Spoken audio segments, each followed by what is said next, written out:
অঞ্জলি দিতে লাগে।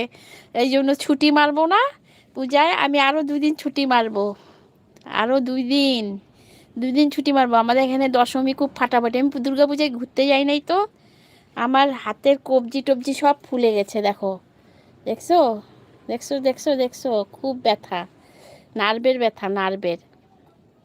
আমি ষষ্ঠীর দিন পড়ে গেছি, কিভাবে পড়ে গিয়ে হাঁটুর মধ্যে ব্যথা পেয়েছি, পুরা একটা সাইড পুরা ব্যথা।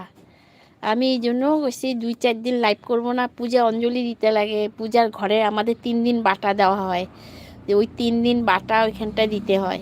হ্যাঁ, এই জন্য আমি আর দশমী দেখো, আমি দুর্গাপূজা কিন্তু ঘুরতে যাই নাই, 2 দিন এই মণ্ডপে বাটা দিছি, যাই নাই। আর দশমীটা একদম আমাদের ঘরের সামনে নদীতে ভাসানিটা হয়, 2 দিন খুব সুন্দর দশমী হয়। এই বেঙ্গলের থেকে আমাদের এখানে দশমী খুব সুন্দর হয়। বেঙ্গলের দশমী আমি দেখেছি, কিন্তু আমাদের এখানে দশমীটা খুব সুন্দর হয়। তো 2 দিন, আজকে আর কালকে কালকে আর পরশু দশমী।